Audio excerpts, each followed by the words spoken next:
my live podcast. Good evening now in California.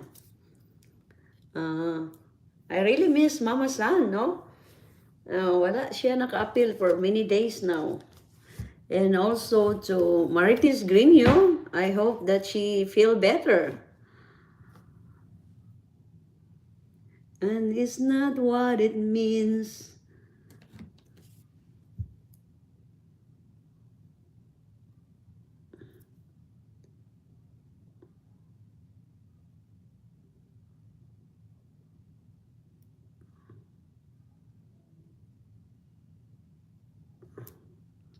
Welcome, welcome.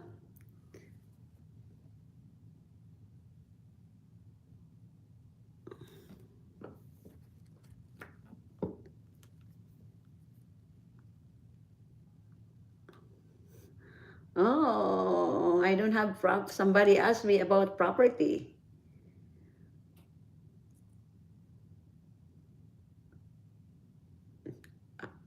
Oh, yeah. Good morning to Marites Grino.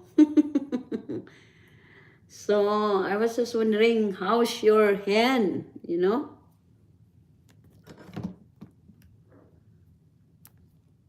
So, wala ka nag-work, no? Kay naaman imong hand, di ba? Wala ka nag-work today.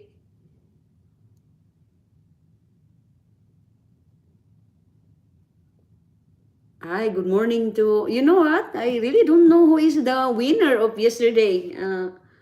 I had no idea. Good morning to Kinji and Cecil and the Vedra family, no? Yesterday, we're talking about the most um, powerful women, and today we're going to talk about the most influential men in the history.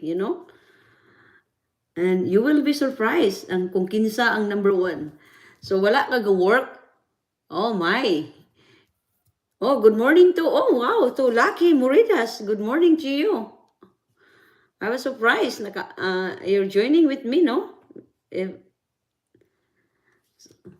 so maybe you should going back to the doctor and then have a X-ray or what they call that?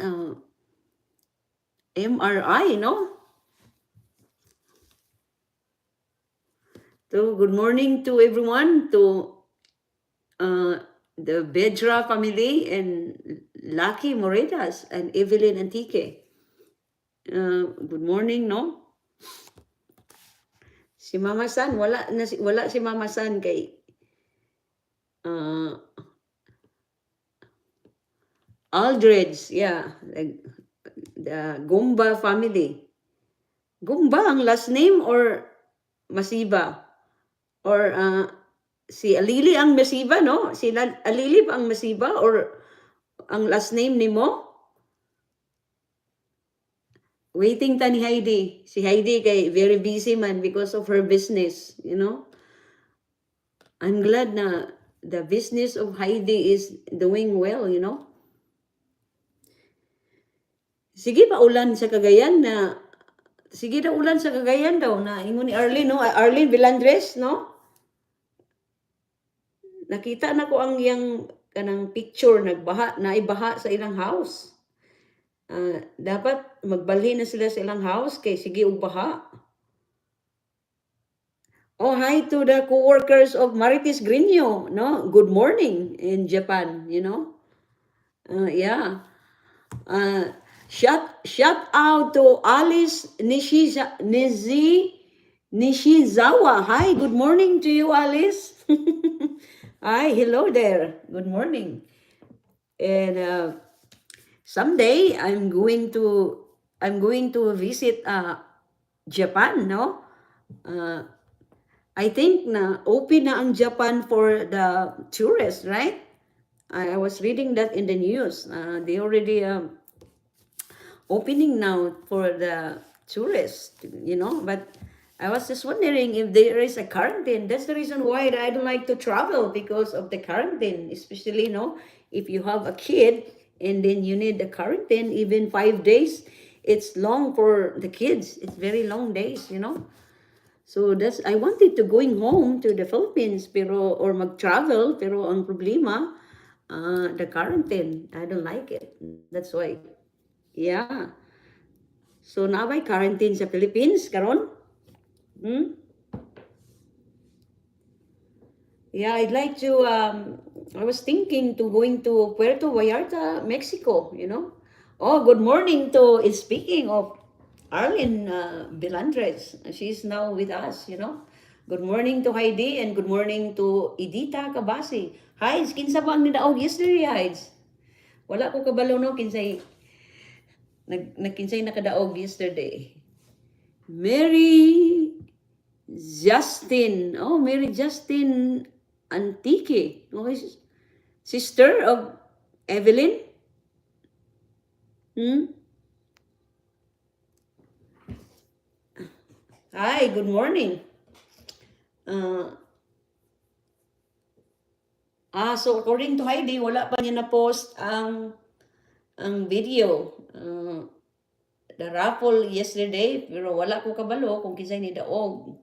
I say, hi, good morning to you, to Mary, no? Good morning.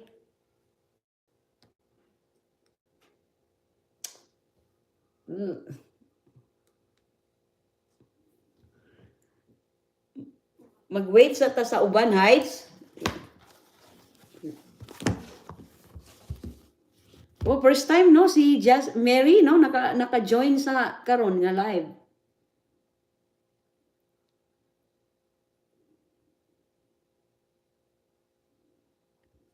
First time in the history. First time in the history nga naka-appeal. Si kanang anak ni Evelyn, anak daw siya ni Evelyn Antique. So Evelyn Antique, I was just wondering, where are you from? You know? Oops. Hinay akong signal diri ay kay 12 ka buka akong gigamit para maka ang signal nako hinay kaayo on and off sa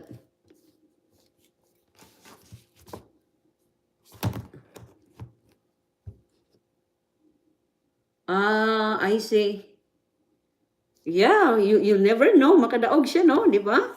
Nasa 50, 100, and 150 because you'll never know, di ba? Last time, nadiog manggani ka, no? 150, di ba? Naka-load ka.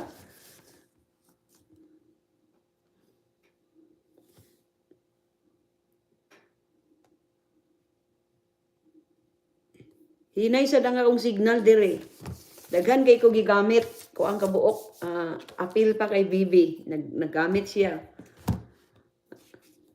Hinay kay kong signal, oh. Mag-ground round lang ba? Mag-round ang signal. So today is the last day sa school nila ni BBG.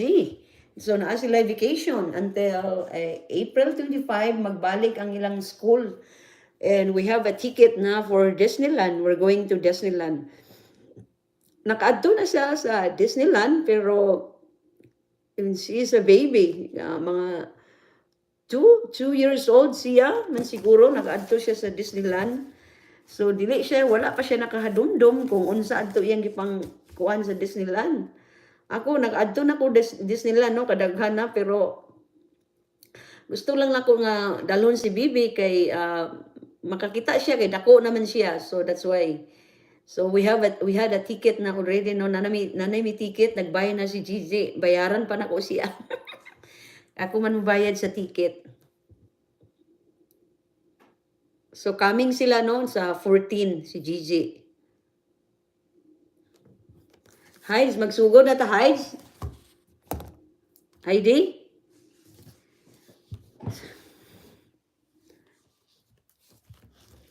Nag-ask ko ni Heidi kung mag-start na ba. So yesterday, no, ang topic is, oh, okay.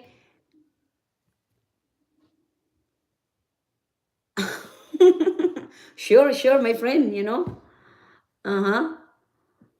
So we're going to start now, okay? So the topic for today is 15 most influential people of all time, or men, in the history. So I'm sure no naiuban ani nakaila mo kanang very familiar ninyo, no? Yeah, pero may kabaha sa ila, no? So number 15 is Abraham Lincoln. Lincoln. Apil na sa question ako sa during the uh, US citizen, no? Kanang Abraham Lincoln. He is the 16th president of the United States. He led the United States and its greatest moral, constitutional, and political crisis. Lincoln preserved the Union and strengthened the federal government. So that was number 15, Abraham Lincoln. So the topic for today is very short.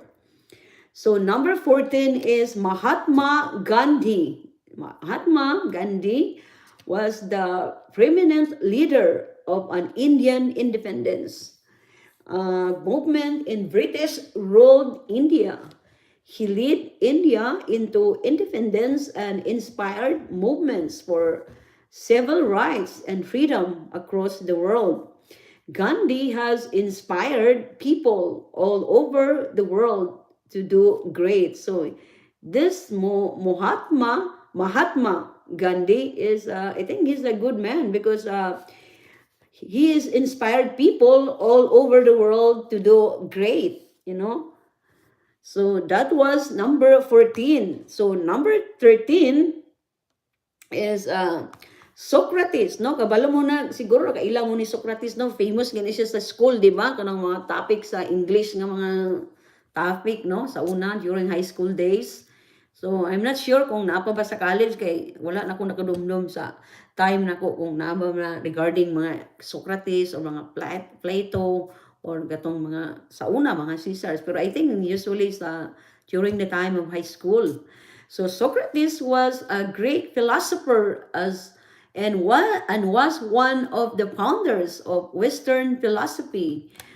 He helped students such as Plato and Xenophon. Plato's dialogues are one of the most comprehensive accounts of Socrates to survive from the antiquity. So that was Socrates, number 13. He is one of a great philosopher. So number 12 is Martin Luther King Jr. So Martin Luther King, no, naadiri sa United States na siya. Walay school or work pag kana mag-celebrate na gani kay Martin Luther King, walay school diri sa Amerika. It's like a holiday sila.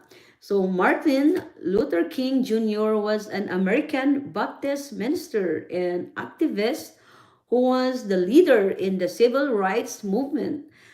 King Jr. is best known for his role in the advancement of civil rights using non-violent civil disobedience based on his Christian beliefs. Apil ni siya sa akong question sa American citizen. Gani siya. Si Martin Luther King Jr. So number 11 is William Shakespeare.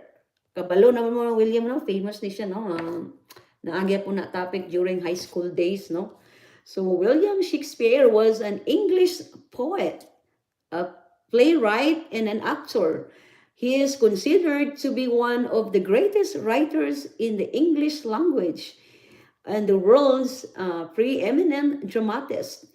Shakespeare is often called England's national poet and the Bard of Avon. Number 1 question. Who's this man? Was a Greek philosopher and was one of the founders of Western philosophy that he also helped Plato and Xenophon. I repeat, questions. Who's this man? Was a Greek philosopher and was one of the founders Western philosophy that he also helped Plato and Xenophon. So number 10 is Plato. Plato or pag sa tuwa na, Plato or Plato, but we call it Plato. Plato was a philosopher and a mathematician. He is considered an essential figure in the development of philosophy. He founded the academy in Athens, and along with his teacher Socrates and his most famous student Aristotle, Plato laid the foundation of Western philosophy and science. So that was Plato as number 10, one of the most influential people of all time. So number 9 is Charles Darwin. Charles Darwin was an English naturalist and geologist. Darwin is best known for his evolutionary theory. He established that all species of life has descended over time from common ancestors in a publication with Alfred Russel Wallace. They introduced his scientific theory that this branching pattern of evolution resulted from a process that he called a natural selection. So that was 9, Charles Darwin. Number 8 is Alexander the Great. So Alexander the Great is very famous before, way back, you know. Wala pa ta natawa ni no nga time. Gani si Alexander. And also, he is the great, Alexander the Great was a king of ancient Greek kingdom of Macedon and a member of the Argead dynasty. He spent most of his rolling years on an unprecedented military campaign through Asia and Alexander the Third of Macedon. So that was number 8.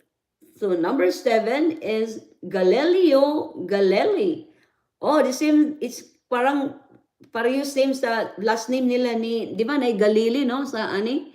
Or sa ila ni, kinsa itong Galilei apelido hay? Na diri sa kwan? Oh, wala man din, no? Murag katunog sa pangalan ni Alele Gumba. Galileo or Galileo Galilei. Galileo Galilei was an Italian mathematician, physicist, engineer, astronomer, and philosopher. His achievements include improvements to the telescope and consequent astronomical observation and support for Copernicanism. That was number 7 is Galileo Galilei. Number 6 is Muhammad. Muhammad, no, he was very famous in the Muslim, people. Muhammad was the founder of Islam, believed by Muslims and Baha'is to be a prophet and messenger of God. Muhammad is almost universally considered by Muslims as the last prophet sent by God. He was sent to present and confirm the monotheistic teaching preached previously by Adam, Abraham, Moses, Jesus, and other prophets. So according sa mga Muslim, si Muhammad ay gi-call nila og prophet nga gikan kay God, sent by a God. Muna ang Muhammad para sa mga taga-Muslim, no? So number 5 is Aristotle. Famous, no? Naagi po na sa atong high school nga topic. So Aristotle was a Greek philosopher or Aristotle and scientist. He was born in the Macedonian city of Stagira. He remained in the academy until he returned 37 years old. His writings covered many subjects including biology, logic, ethics, poetry, theater, music, and much more. So Aristotle was a great philosopher. He is number five, one of the most influential men of all time. So number two question is, this man is an Italian mathematician, physicist. Okay, thank you to Maritis Green, for joining with me a little bit. Drive safe, and I love you. So this number two question, I was distracted. So this man is an Italian mathematician, physicist, engineer, astronomer, and philosopher. Who is this man? So number four is Leonardo da Vinci. Leonardo da Vinci, grabe kini siya. Famous kini siya nga painter. Yung mga painting ani nga milyones ang mga prices. Bisag unsa nga iyang mga gagmay lang kay nga mga paints niya. Grabe ka, very very expensive. So Leonardo del Piero di Vinci was an Italian painter, polymath, sculptor, musician, mathematician, inventor, engineer, and botanist. My God, daghan kay siya kuha, talent, Italian, painter, polymath, sculpture, musician, mathematician, inventor, engineer, botanist. Grabe siya ka-bright. So Da Vinci is considered to be one of the greatest painters in history. My God, he is the greatest painter in the history because he is very, very genius. He is true genius, and he has often been described as the archetype of the Renaissance man. So he is very, very genius. Leonardo da Vinci.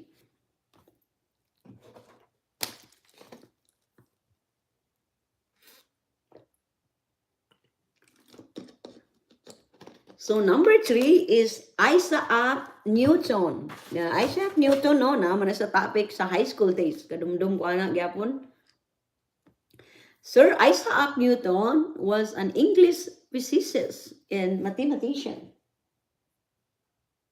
And also, Newton is best known for being one of the most influential scientists of all time. My gosh.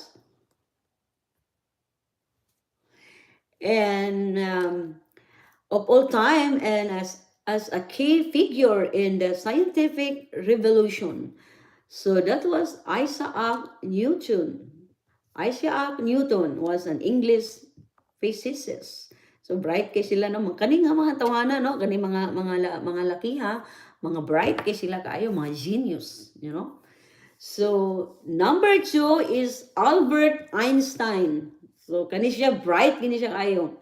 So Albert Einstein was a German-born physicist. His work is also known for its influence on the philosophy of science. Einstein revived the 2021 Nobel Prize in Physics for his service to theoretical physics. He is considered to be one of the most influential people in the world. So that was Albert Einstein, was a German-born physicist. Number one, do you know his number one is Jesus Christ. He is the number one most influential people in the world. Jesus Christ, because he is the one who created everything. And he created us, Jesus Christ. And of course, if we pray something, we have to ask Jesus to help us, or something that, especially if we get sick or whatever problem we have, So Jesus is also referred as Jesus of Nazareth, is the central figure of Christianity. Christianity regards Jesus as the awaited Messiah of the Old Testament and refers to him as Jesus Christ. Jesus is the most influential person in the world. I don't think it's in the world, probably in the whole universe, because Jesus is the one who created everything. So number three, who's this man who received the Nobel of Prize in physics for his services to theoretical physics? Number three questions. Who's this man who received the Nobel of Prize in physics for his services to theoretical physics? Oh, Cookie. Oh, Cookie. Yeah. Ah, I didn't know na si Cookie Mochizuki naka-join, no? Pero you need to answer 3 or 2, right? I didn't, yeah. I didn't know na. Naalam na si Cookie, no? Wala na ako nakita. Good morning, no? Good morning kay Cookie Mochizuki.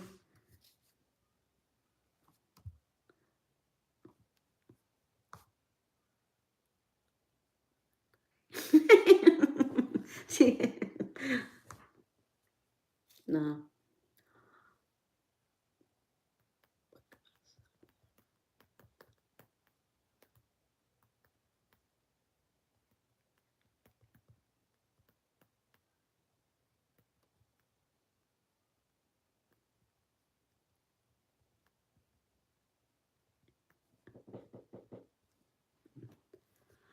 So everybody, no, thank you very much for joining with me, no. It's a very short story, and tomorrow is I think tomorrow is the topic is very good, you know.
So everybody, thank you very much for joining with me, no, and see you again tomorrow. And short track ay ang video, no. So tomorrow at the same time, and thank you, no, sa ila ni katong sila ni ano bago nang dugay-dugay na sa ni sili ni Cookie, no, ni la si Cookie o si Lucky, si Charo. Hi, good morning, you know, wala ni sila naka-join na last time. It's been a long time na wala sila naka-join. So tomorrow, I hope you can join with me tomorrow, and thank you for your support, no, everyone, and good luck for the raffle day. And then our last raffle will be on Monday. Yeah, Monday will be the last. So I hope you can join with me on Monday and Saturday in the Philippines today, and Sunday here in United States.